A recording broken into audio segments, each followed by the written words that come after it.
ada 10.000. Dari berbagai bantuan yang ditangani oleh Dinsos tadi, ini sudah bisa itu baru keluar swabnya hari ke 14. Jadi ketika itu hari yang lalu. Nah, dari 200 dari jumlah KK se-Kabupaten Bojonegoro ini ada 489.000. Ya.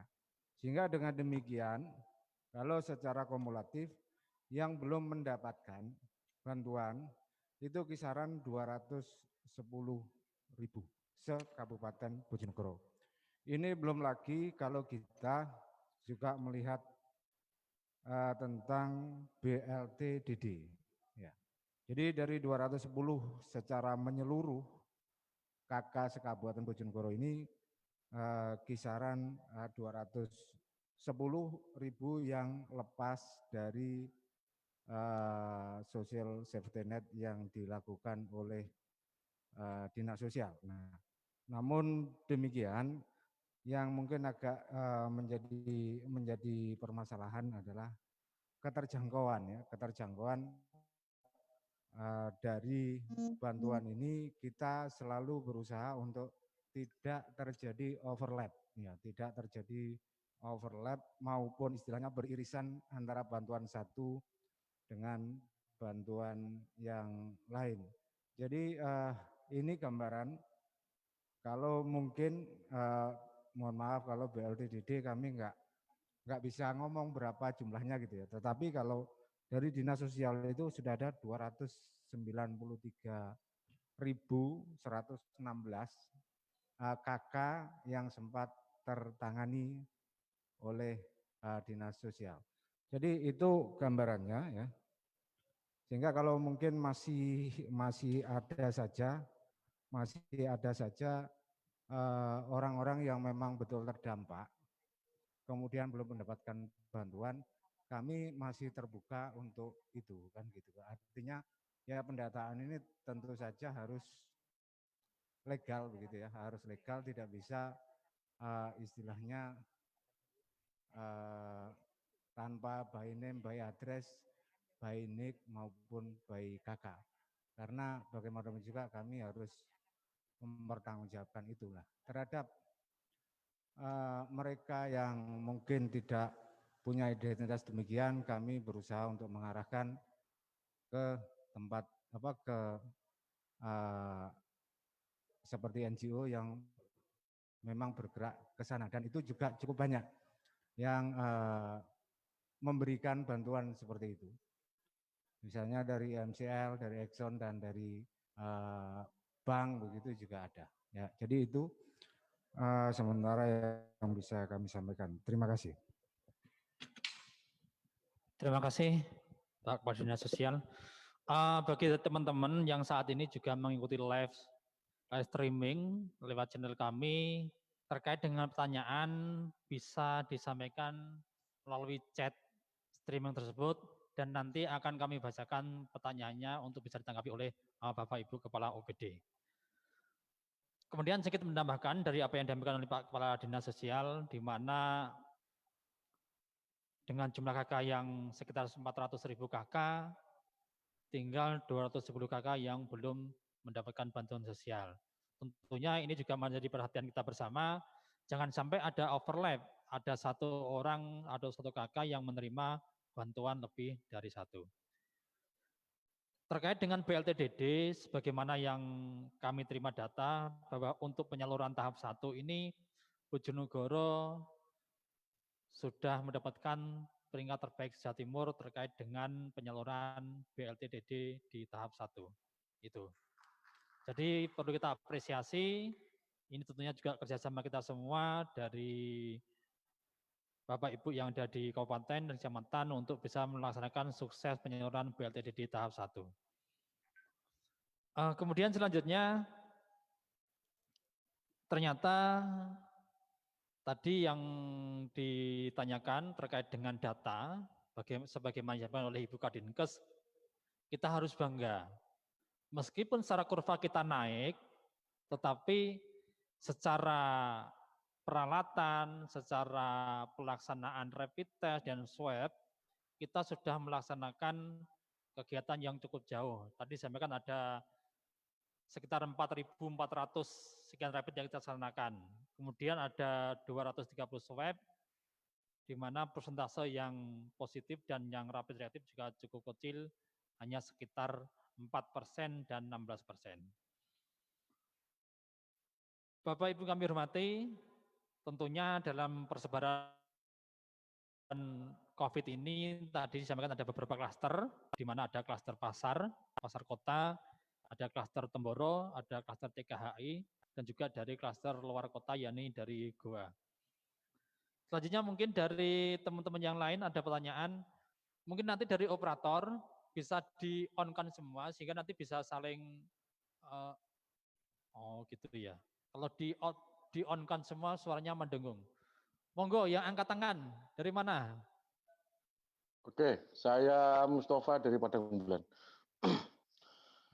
Beberapa hari ini kita cukup agak tercengang begitu ketika di media sosial memang banyak orang lagi menghujat pemerintah ya banyak hal lah. Saya cukup mengapresiasi Dinas Kesehatan karena saya yakin hari ini kita tidak bisa bertaruh banyak selain kedua hal, yang pertama ke Dinas Kesehatan sama Tuhan Yang Maha Esa, kira-kira begitu. Artinya begini, saya melihat ada pemahaman yang agak keliru dilakukan oleh masyarakat. Yang pertama, ketika sosialisasi dilakukan, ketika keluar rumah diminta untuk bawa masker dan sanitizer, banyak masyarakat menganggap bahwa tidak apa-apalah keluar rumah, tidak apa-apalah berkerumun, yang penting bawa masker dan hand sanitizer. Maksud saya, pada konteks sosialisasi ini kemudian perlu dipertajam lagi bahwa diciptakan misalnya kayak yang barusan saya lihat ada di Yogyakarta itu buat video-video, kita kan punya banyak videotron di Pemkab itu, buat video-video atau konten-konten yang misalkan berisi tentang bagaimana perjuangan dari tim kesehatan. Kemudian perbandingan-perbandingan data dan himbauan yang lebih masif lagi dilakukan oleh semua pihak, baik yang dari Dinas Kesehatan maupun dari teman-teman BPBD. Yang pertama itu. Yang kedua, teman-teman NGO cukup luar biasa yang tergabung di sini, karena saya yakin semua teman-teman NGO juga sudah melakukan apa yang mereka bisa lakukan. Baik perjuangan dalam konteks pembagian masker misalnya yang kemarin dilakukan oleh Ademos yang sudah mendahului Padang Bulan, kami baru diskusi ternyata Ademos sudah melakukan, kemudian teman-teman ITFOS yang menginisiasi untuk membuat semacam forum untuk teman-teman di NGO di Bojonegoro, kemudian ditindaklanjuti hari ini. Maksud saya begini, ketika akses dibuka seperti yang Mas Usfri tadi sampaikan, akses dibuka, ada semacam misalnya kalau dulu kita kenal namanya SMS Center, terpusat begitu, kita bisa akses datanya di mana, kemudian semua masyarakat bisa mengadukan misalkan ada di desa.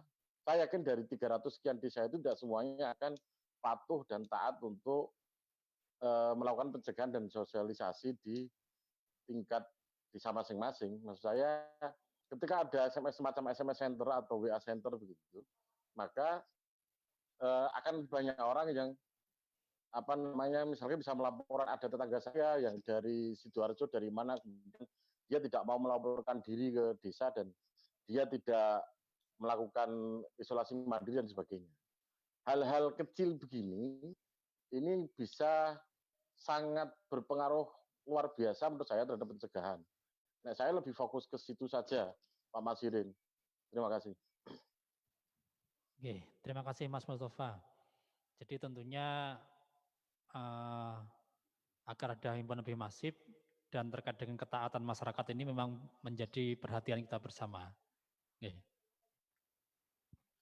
Untuk ada himbauan masif Ibu kepada masyarakat yang masih belum taat dan patuh terkait dengan protokol kesehatan. Saya dengan Ana, Mas Mustafa. Jadi, siap, Bunda. Jadi memang salah satu kegagalan atau sebaliknya dari pencegahan ini adalah kesadaran masyarakat. Kalau kita bandingkan dengan berapa sih petugas yang akan menyelesaikan, akan membantu ini dengan warga, pasti banyakkan warga. Kalau warga tidak patuh, kemudian tidak punya kesadaran, ini pasti sesuatu yang muspro apa yang kita sama kita lakukan.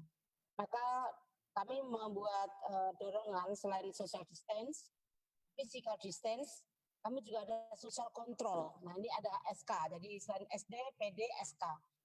Terjadi di beberapa desa, misal di saat ada warga yang datang jauh dari luar kota, provinsi, lapor atau mengisolasikan diri, itu langsung mereka lapor ke Pak RT. Bahkan salah satu desa di Kecamatan Kapas itu Pak Kadesnya yang mengambil pakai beca, diambil dibawa ke tempat bank shelter. Inilah bentuk-bentuk dari partisipasi masyarakat. Jadi kita libatkan mereka sehingga mereka melibatkan diri, bukan kita hire, bukan mereka melibatkan diri. Penting untuk saling mengingatkan, menjaga dan ya. Sudah Mas. Ampun Mas Mustafa nggih.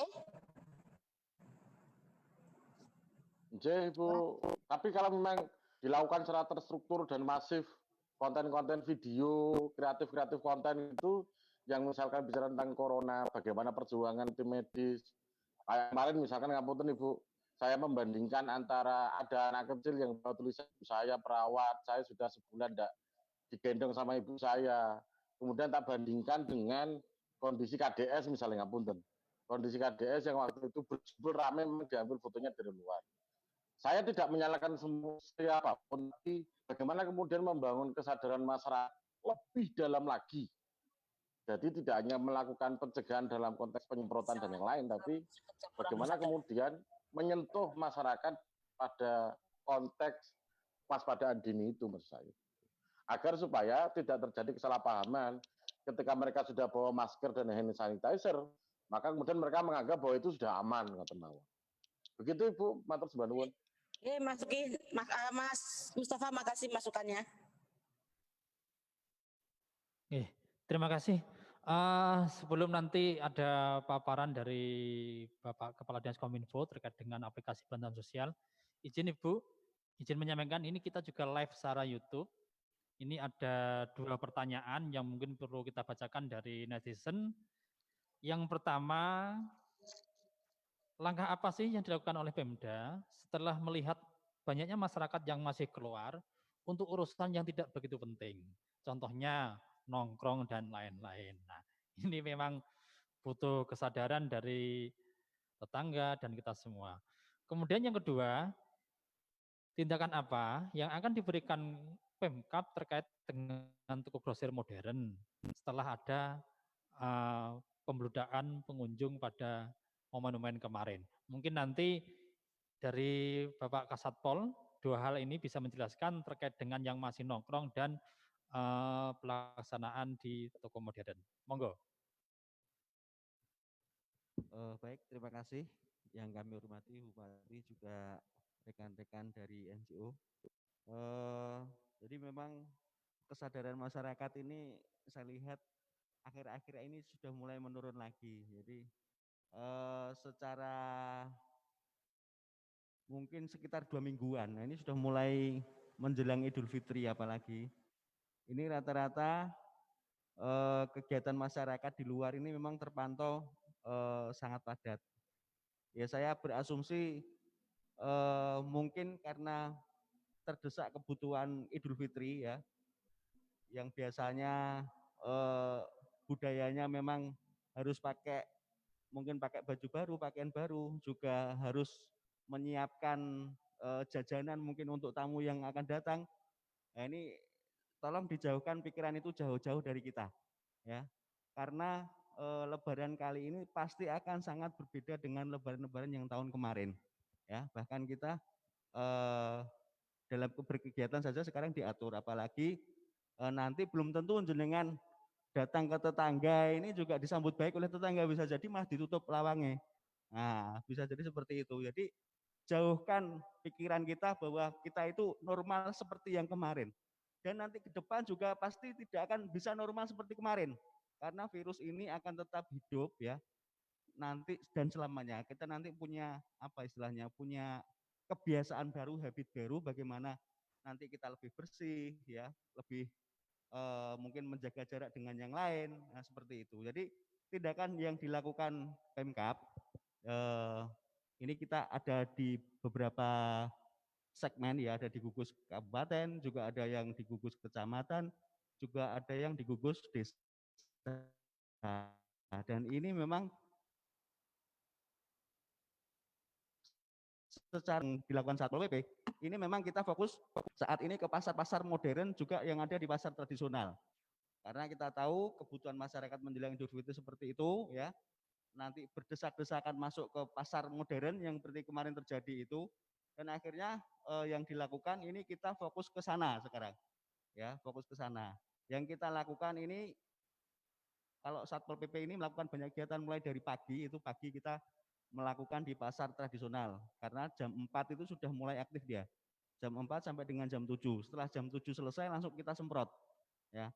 Terus kemudian siangnya juga ada lagi nanti mulai jam 10 ini di pasar-pasar modern kita berjaga di sana, apalagi khusus waktu-waktunya libur, karena selain hari libur terpantau di pasar-pasar modern ini memang sangat sepi. Ya, kalau saya tanya di masing-masing manajemennya, jauh Pak dari tahun kemarin, ya memang keadaan kita seperti itu. Ya, tetapi pada saat prei, ya, tanggal merah, libur, hari Sabtu maupun Minggu ini sangat lumayan banyak masyarakat yang datang ke sana, ya. Yang datang juga rata-rata bukan orang sini, ternyata juga luar kota juga lumayan banyak. Nah, jadi kita untuk yang liburan ini memang kita pantau khusus yang ada di pasar-pasar modern. Kemudian selain itu, ya, jadi tetap kita lakukan patroli tiap hari itu tetap, ya. Selain pasar modern, kita juga di kerumunan-kerumunan, ya, yang ada di seputaran kota itu tetap kita lakukan. Kita masih bersama dengan juga Dinas Perhubungan, kita bersinergi. Kemudian ada rekan-rekan dari TNI, juga dari Polri, juga gugus-gugus kecamatan ini masih jalan semua. Walaupun kelihatannya nggak jalan, padahal ini tetap jalan semua. Karena kita nggak bisa secara sporadis kita jalan terus di satu titik, enggak. Kita tahu space-nya. Mungkin saat ini kita yang kita soroti yaitu pasar. Mungkin yang ada di pasar-pasar desa, pasar-pasar kabupaten, juga pasar-pasar yang ada di pasar modern. Mungkin Indomaret, Alfamaret, juga supermarket yang lain. Nah, ini pasti memang di akhir-akhir ini memang lagi banyak-banyak yang kebutuhan di sana, ya. Jadi itu kita pantau. Jadi mungkin itu yang kami lakukan. Terus kemudian kaitannya dengan pasar modern, kenapa? Apa yang dilakukan Pemkab, ya, saat ini? Saat ini kita melakukan apa? Sidak, ya. Selain menempatkan petugas yang ada di sana, kita juga melakukan sidak masker, bahwa kita juga membawa masker, tapi terpantau memang sudah bagus, ya. Dan rata-rata orang ini memang masuk ke toko modern itu sudah bawa masker, tapi sayangnya itu kalau sudah di dalam merasa gerah, mungkin dibuka Siti, ya. Itu yang kita masih tetap mengingatkan. Terus yang kedua, banyak anak-anak ini yang lupa nggak dibawakan masker bapak ibunya. Nah, nanti kita siapkan. Kalau ada di satpol di sana itu pasti kita bawa masker. Setiap kali teman-teman jaga itu kita bekali juga dengan masker. Supaya apa? Supaya nanti yang nggak bawa kita berikan secara cuma-cuma. Terus kemudian membuka tutup pintu gerbang. Nah, ini kemarin yang terjadi di mana? Di KDS itu, yang difoto, itu memang kita batasi. Kalau di dalam sudah terlalu banyak ngumpul, kita tutup gerbangnya. Nah, ternyata saat ditutup gerbangnya itu mereka nggak mau geser, ngenteni, ya, ngenteni kok nek buka awe lah, timbang nanti kita muter-muter nggak jelas. Akhirnya ditunggu, begitu dibuka, berjubel lah masuknya, ya. Yang berjubelnya ini kebetulan ada yang foto. Nah, ini yang menjadi viral lagi. Terus di Jogo koyo ngono kok cik rame kan, seperti saya juga tanda tanya, sudah dijaga seperti itu kok masih rame. Ternyata begitu pintu gerbangnya dibuka mereka berjubel masuk, ini yang difoto. Nah, tapi di dalamnya saya pastikan social distancing-nya juga masih terjaga. Mungkin itu yang dapat kami sampaikan. Terima kasih. Terima kasih Pak Kasatpol. Nyuwun saya Bu, ini semakin malam semakin banyak pertanyaan di chat YouTube ternyata ini. Padahal kita kesepakatan di dalam pengumuman kita selesai sampai dengan 21.30 atau setengah jam lagi. Nah, mungkin sebelum ke pertanyaan di YouTube, nanti habis ini persiapan Ibu Ani menjawab pertanyaan, Terlebih dahulu kami persilakan Bapak Kepala Dinas Kominfo untuk menyampaikan terkait dengan aplikasi bantuan sosial yang tentunya ini disusun dalam rangka memudahkan penyaluran bantuan sosial ini untuk tepat sasaran. Monggo Pak Kepala Dinas Kominfo.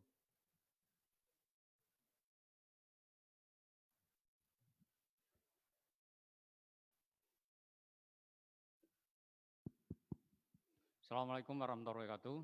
Yang saya hormati Bupati, Ibu sekalian.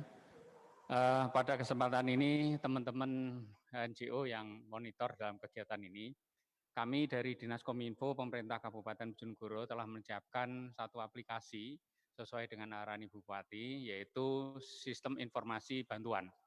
Yang mana latar belakang dari aplikasi yang kami kembangkan ini adalah siapa saja sih yang mendapatkan bantuan sampai di tingkat desa. Karena satu sisi berbagai sumber bantuan itu ternyata tidak hanya dari Pemkab, tapi juga ada dari kementerian, tapi juga ada yang dari desa.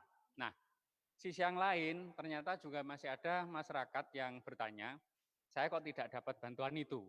Nah, dari alur dasar pemikiran itulah kami mencoba untuk mengejawantahkan dalam satu sistem aplikasi.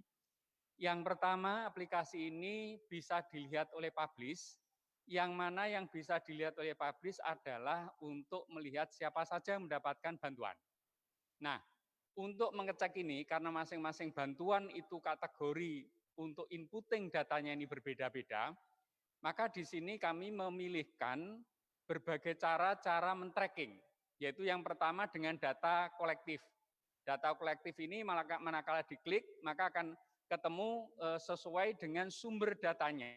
Nah, sumber datanya ini bisa kita pilih kecamatan mana, kemudian kita pilih lagi desa mana. Nah, dari desa itulah setelah kita klik, kita tracking, akan muncul siapa saja di desa itu yang dapat bantuan. Ini salah satu contohnya ini, ya siapa saja bantuan.